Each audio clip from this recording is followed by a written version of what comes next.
Bismillahirrahmanirrahim.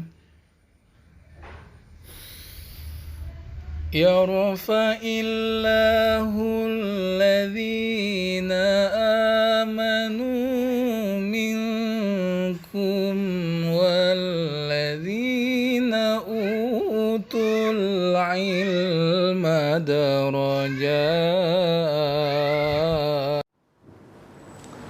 Bismillahirrahmanirrahim. Assalamualaikum warahmatullahi wabarakatuh.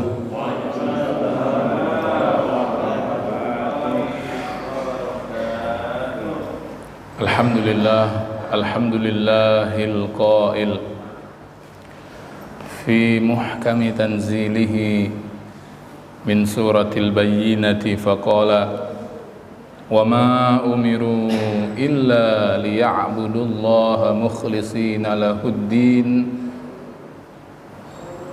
hunafa'a wa yuqimus salata wa yu'tuz zakah wa dzalika dinul qayyimah.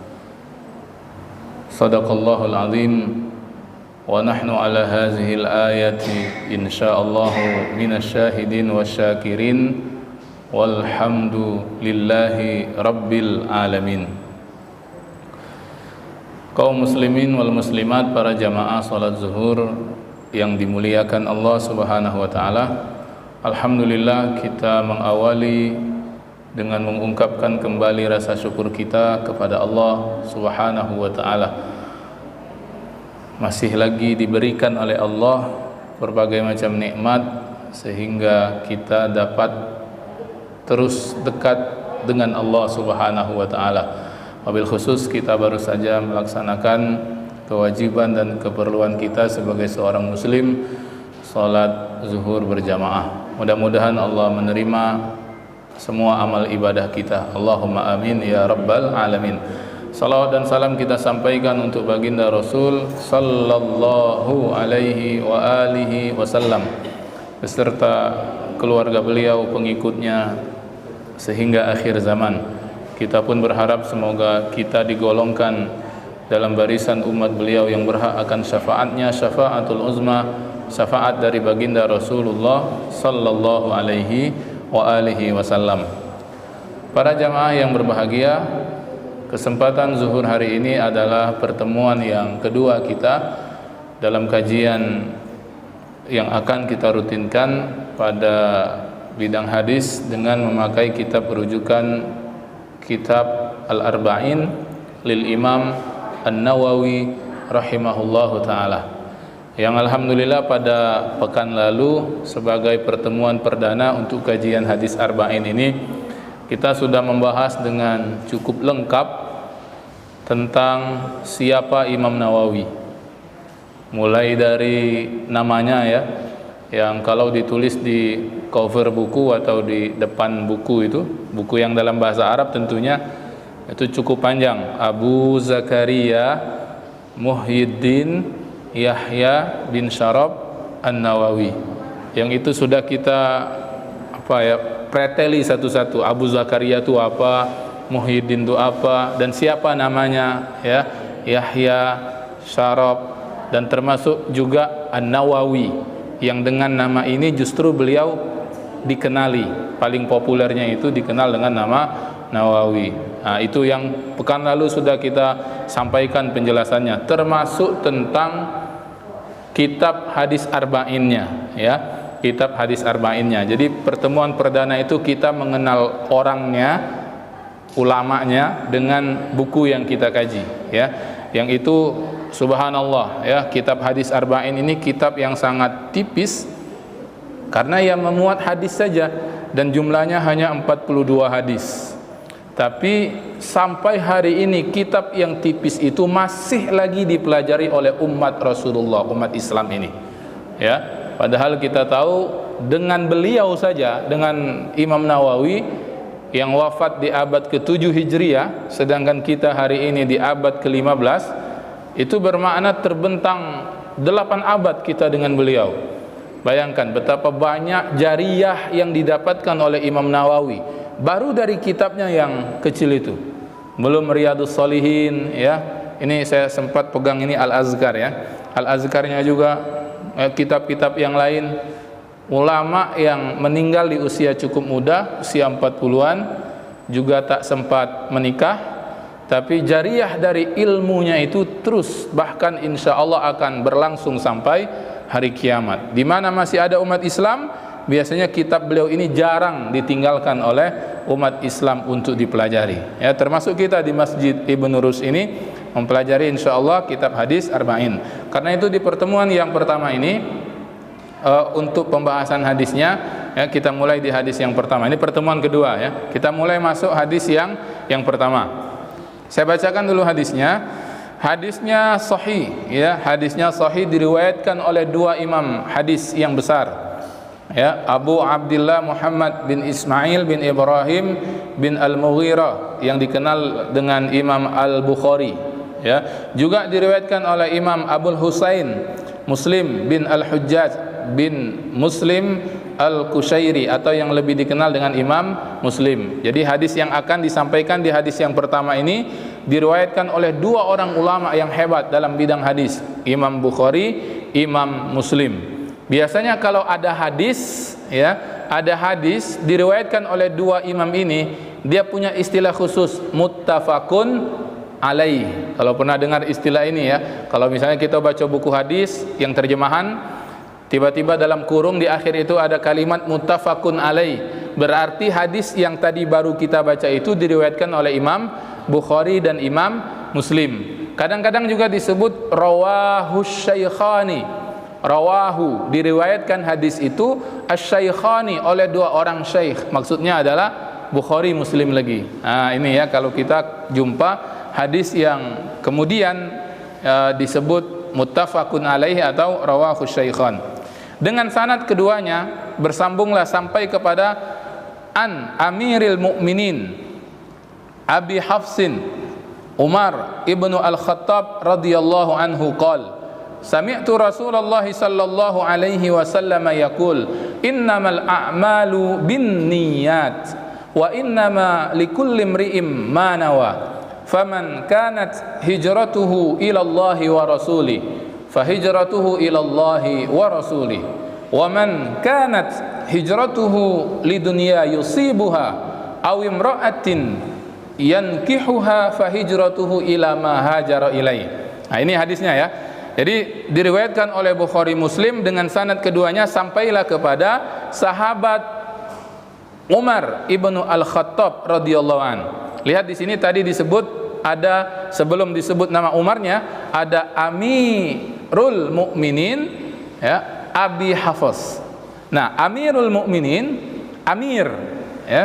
Kalau bahasa Turkinya Emir atau kadang-kadang Emre ya. Kalau ketemu pemain bola, Emre Can misalnya atau Emre apa dulu ya, itu Amir dalam bahasa Arabnya ya. Amirul Mukminin ya, artinya yang memegang urusan orang-orang beriman. Itu gelar untuk para khulafa al-khulafa ar-rasyidun ya, untuk para khalifah pengganti Rasulullah sallallahu alaihi wasallam, juga untuk pengganti setelah mereka. Ya, itu gelar khusus sama seperti yang nanti kita ketemu ya, ada gelar juga khusus yang disebut Ummul Mukminin ya, belum sampai, nanti kita sampai di hadis yang kelima insyaallah, nanti juga saya jelaskan. Kalau disebut Amirul Mukminin, oh itu berarti pemimpin tertinggi umat Islam yang beriman. Nah, itu. Lalu kemudian disebut Abu Hafs. Ada yang masih ingat ini apa istilahnya? Abu Hafs ini kalau nama Imam Nawawi kemarin sama statusnya dengan Abu Zakaria ya, Abu kalau lanang, kalau lelaki, kalau perempuan ummu. Nah, itu namanya adalah kunyah ya, kunyah. Itu sudah kita bahas bagaimana cara membuatnya, tutorial membuat Abu Kunyah sudah kita bahas kemarin ya. Nah, Abu Hafs ini kunyahnya Umar ibnu Al-Khattab. Kenapa dia digelari Abu Hafs? Bapaknya Hafsin ya, karena salah satu nama anaknya itu adalah Hafsah ya, anaknya Umar ibnu Al-Khattab, karena itu dia digelari Abu Hafsin ya. Nah, itu kunyah. Ini bisa kita kalau juga mau pakai ya, ini juga untuk wawasan kalau yang pekan lalu mungkin tak sempat datang. Abu, ummu kalau perempuan, ya secara ringkas pertamanya itu dinisbatkan dengan anak pertama yang kita miliki. Kita punya anak nama Ahmad, kita nak pakai kunyah begitu, maka kita menyebut diri kita Abu Ahmad, ibunya Ummu Ahmad. Atau dengan nama anak lelaki yang pertama. Kalau misalnya si fulan punya anak pertama perempuan, berjalan waktu dapat lagi anak laki-laki, yang sebelumnya dia berkunyah dengan nama anak perempuannya, dia ganti menjadi dengan nama anak laki-lakinya. Nah itu. Lalu yang ketiga, boleh dengan Ustaz, itu kan kalau punya anak. Bagaimana kalau belum punya anak? Boleh pakai kunyah.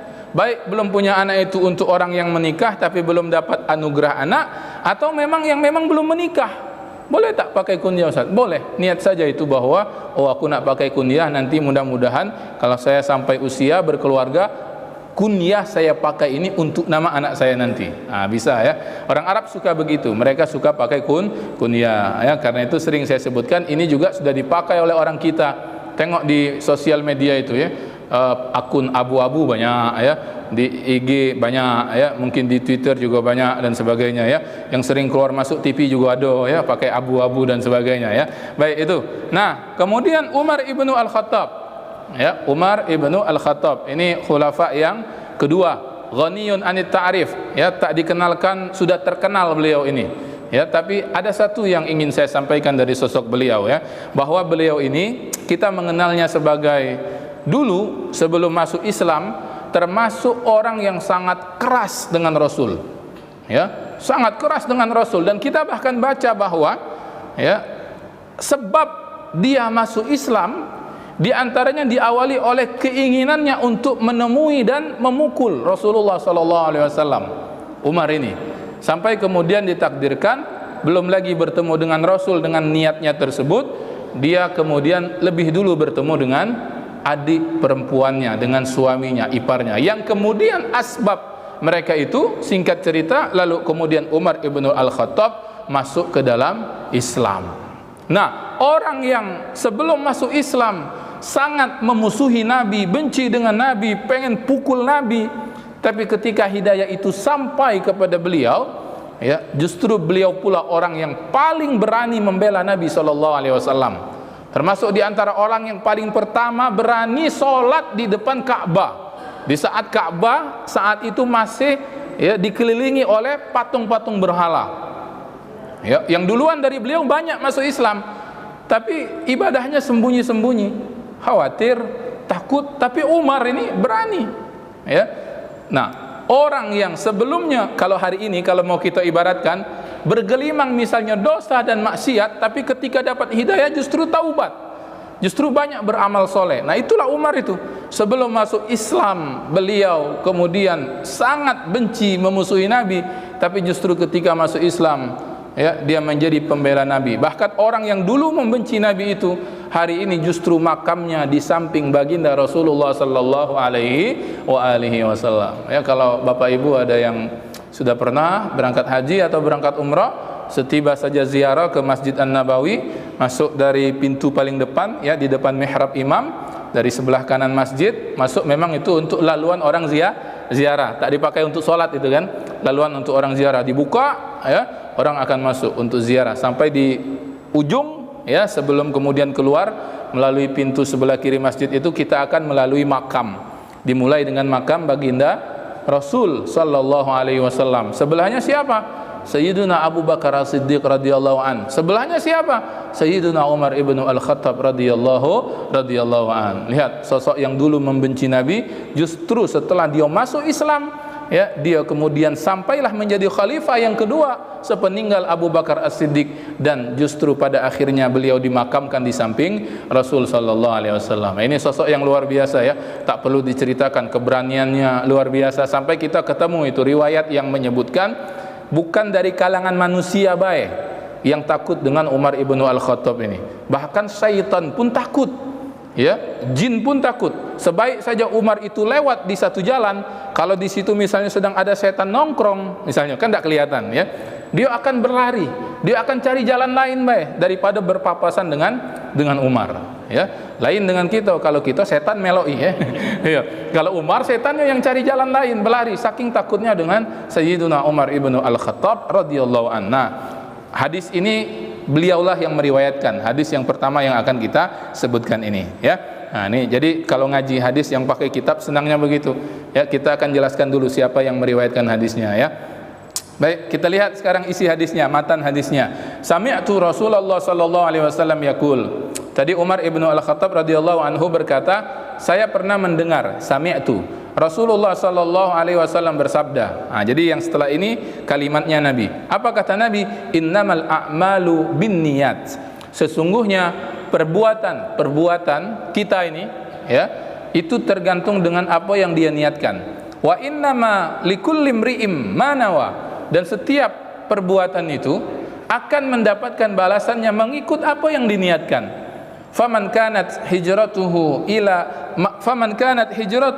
Allah wa rasuli fa hijratuhu ila Allah wa rasuli. Siapa yang niat hijrahnya itu karena Allah dan Rasulnya, maka dapat pula pahala hijrahnya itu karena Allah dan Rasul.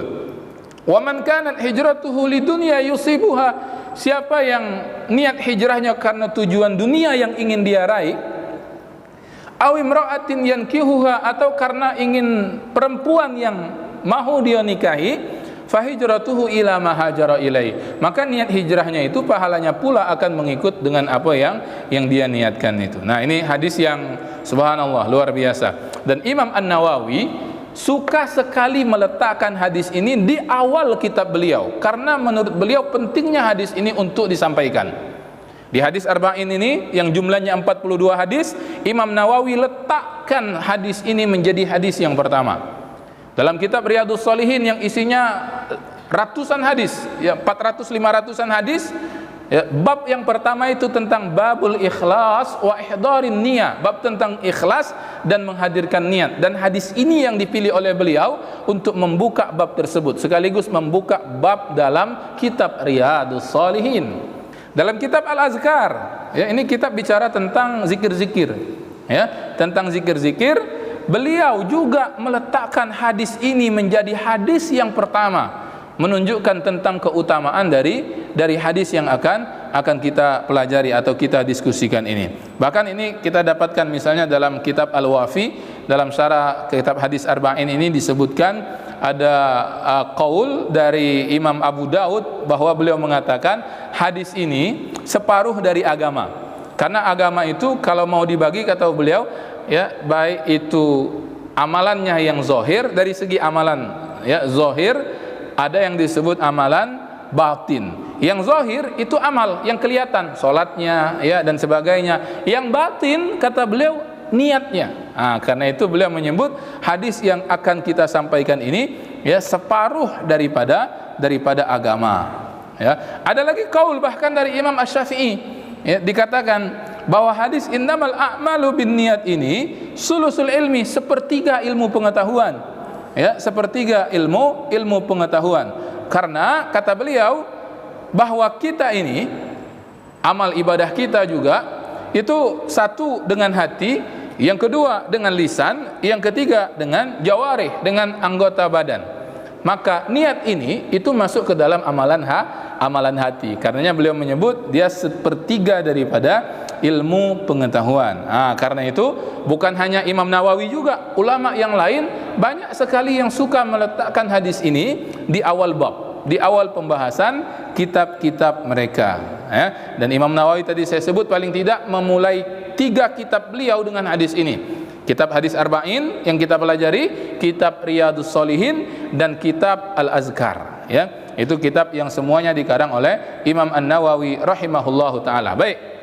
Hadis ini, ya, hadis yang pertama ini punya sababul wurud. Ya, sababul wurud ini kalau orang belajar hadis itu bermaksud sebab hadis itu diucapkan oleh Nabi. Sama misalnya kalau di Al-Qur'an ada sababun nuzul. Ya, di Al-Qur'an ada sababun nuzul, sebab turun ayat. Kalau hadis istilahnya sababul wurud, sebab disebutkan hadis. Nah, sebagaimana tidak semua ayat dalam Al-Qur'an punya sababun nuzul, apalagi hadis yang jumlahnya banyak, tidak semuanya punya sababul wurud. Dan kebetulan hadis yang ini ya itu ada sababul wurudnya, ya. Jadi diceritakan bahwa sebab dari ya diucapkannya hadis yang pertama ini oleh Nabi sallallahu alaihi wasallam, sebagaimana yang bisa dicek di dalam kitab Mu'jam Al-Kabir kalangan Imam At-Tabrani, ya, bahwa dikatakan di situ sebuah hadis dari Ibnu Mas'ud radhiyallahu an, dia berkata bahwa di antara kami ini, ya, ada seorang lelaki yang ingin sekali melamar seorang perempuan, ya, perempuan itu disebut Ummu Qais, ya, perempuannya disebut Ummu Qais, tapi perempuan itu seperti menolak, ya, terhadap lamaran laki-laki ini, sehingga kemudian berhijrah, termasuk si Ummu Qais. Dan akhirnya karena dia sudah sangat jatuh cinta dengan Ummu Qais itu, ya, lelaki ini ikut pula berhijrah, tapi niat hijrahnya itu karena pengen menikahi si Ummu Qais. Karenanya lelaki itu kemudian dikasih gelar oleh kawan-kawannya Muhajir Ummu Qais, orang yang berhijrah karena Ummu Qais. Karena itu muncul kalimat Nabi, ya, siapa yang hijrahnya karena dunia yang ingin dia capai atau perempuan yang ingin dia nikahi, maka hijrahnya itu kepada niatnya itu, ya, kepada dunia atau kepada perempuan tersebut, ya. Jadi hadis ini lahir dengan kejadian yang demikian. Baik, Bapak Ibu yang dimuliakan Allah, sekarang kita nak coba lihat, ya, apa yang bisa kita ambil hikmahnya dari hadis yang pertama ini, ya. Yang pertama tentang keutamaan niat, ya, istiratun niyah, ya. Kita sepakat bahwa semua amal-amal kita ini memang betul, ya, tergantung dengan niat. Bahkan urgensi niat ini, ya, sehingga dia dimasukkan dalam rukun setiap ibadah. Kita tahu kalau namanya rukun itu sesuatu yang harus ada dalam ibadah. Kalau rukunnya kurang, rukunnya hilang, ya, maka menjadi tidak sah, batallah, ya, amal ibadah tersebut. Ya, kita lihat rukun salat pertamanya niat, rukun apa lagi? Rukun-rukun yang lain, ya, berwudu, mandi, ya, dari amal-amal ibadah kita ini yang pertamanya selalu diletakkan adalah niat. Karena itu niat menjadi syarat, ya, seseorang itu dalam melakukan ibadat. Bahkan niat juga membedakan antara adat dengan ibadat. Apa contohnya? Mandi tadi misalnya. Kalau kita niat mandi besar itu berarti untuk mengangkat hadas besar, dan itu ibadat. Beda dengan mandi kita yang hari-hari, ya, yang kita udah baca niat, mandi baik, mandi pagi, mandi petang. Nah, itu adat. Jadi yang membedakan adat dengan ibadat diantaranya juga niat. Ya, itu. Lalu kemudian, jadi niat menjadi syarat, ya, keutamaan atau syarat, bahkan menjadi rukun dalam ibadah. Yang kedua, niat, ya, kapan dilakukan dalam ibadah dan di mana tempatnya, itu yang harus kita juga sama jawab. Jadi niat, ya, biasanya dan memang itu diletakkan di awal perbuatan. Karena itu misalnya ini contoh mudahnya itu, ya. Kalau kita sholat, ya, kita niat itu kemudian dibarengkan dengan rukun yang berikutnya, yaitu takbiratul ihram sebagai gerakan pertama dalam sholat. Karena itu yang dihitung niat dalam sholat itu waktu kita ngangkat takbiratul ihram, ya, baina harfi hamzah fi Allah wa harfi ra fi akbar. Jadi antara Allahu akbar, ya, dari hamzah yang Allah dengan ra di akbar, disitulah kita meletakkan niat waktu mengangkat takbir, ya. Itu contohnya. Apalagi mudahnya, contoh waktu kita ngambil air wudu, niat kita nawaitul wudunya itu, sengaja berwudunya itu waktu membasuh muka, ya, karena itu yang menjadi rukun pertama yang sifatnya anggota badan, gerakan, ya, dalam berwudu. Dan ketahui bahwa niat itu letaknya di mana?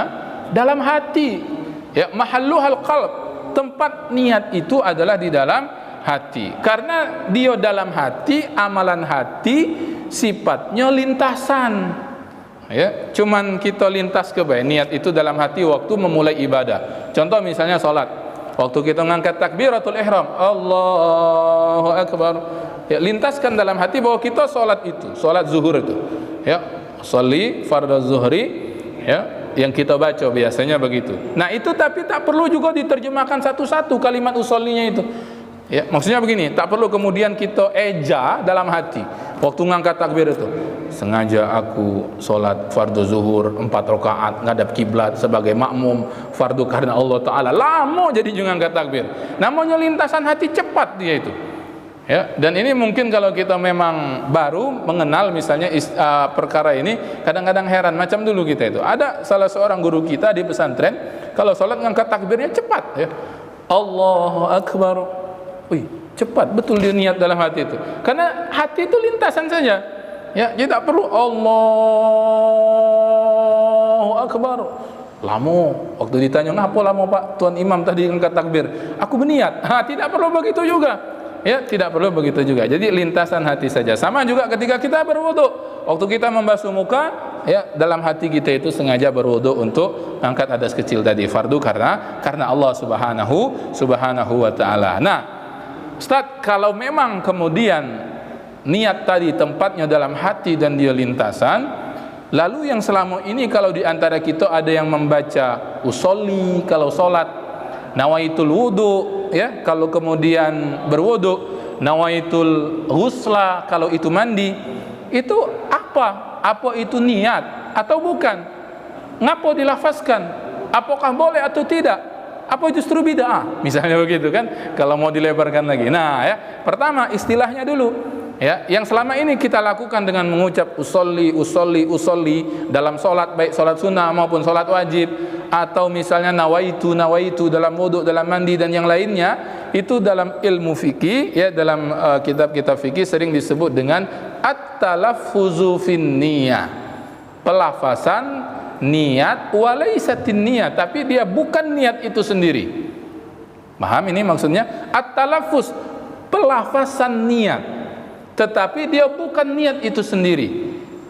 Ya, dan ini kalau dalam Syafi'iyul mazhab, kita mazhab Syafi'i ini melafazkan niat hukumnya boleh. Litashili hudurin niyah, karena untuk membantu kita mudahnya hadir niat waktu kita nak nanti sholat pasang niat, waktu nak wuduk pasang niat. Kan itu sebelum sholat kita baca usul itu kan. Tak kata yang waktu setelah takbir Allahu Akbar lalu setegak baru kemudian mengucap usolli, oh batal sholat itu. Ya, kalau ada yang di sini yang masih pakai usolli kan pastilah itu sebelum ngangkat takbir.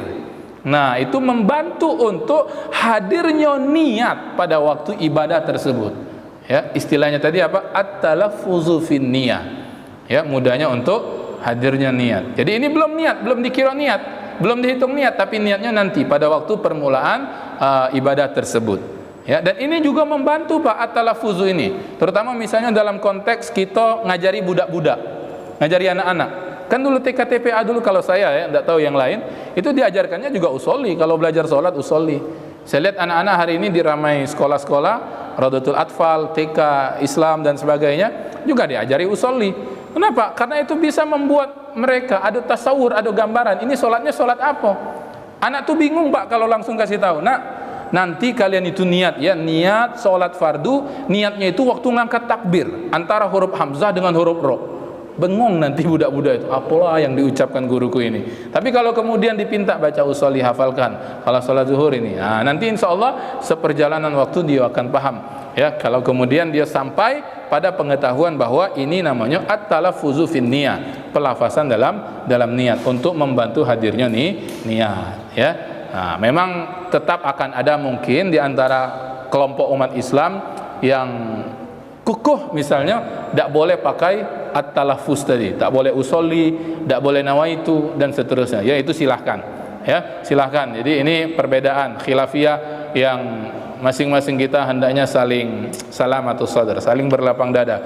Yang mau usolli hemat saya boleh, silahkan. Ya, kalau itu kemudian membuat dia nyaman. Khawatir kalaulah 30 tahun sudah Ustaz aku usolli, kamu perintahkan aku tak usolli, bingung aku itu dalam solat. Sahda solatku itu, sahda. Akhirnya bingung dia, hilang khusyuknya, lebih baik dia usolli sajalah Pak.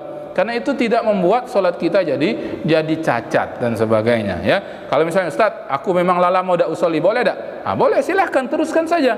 Ya, nah, jangan kita kemudian berperang, jangan kita kemudian sama-sama naik baran atau emosi karena sesuatu yang sejak dari dulu diperselisihkan hukumnya ini oleh para ulama. Ya, baik, itu jadi tentang niatnya. Lalu kemudian tentang hijrah.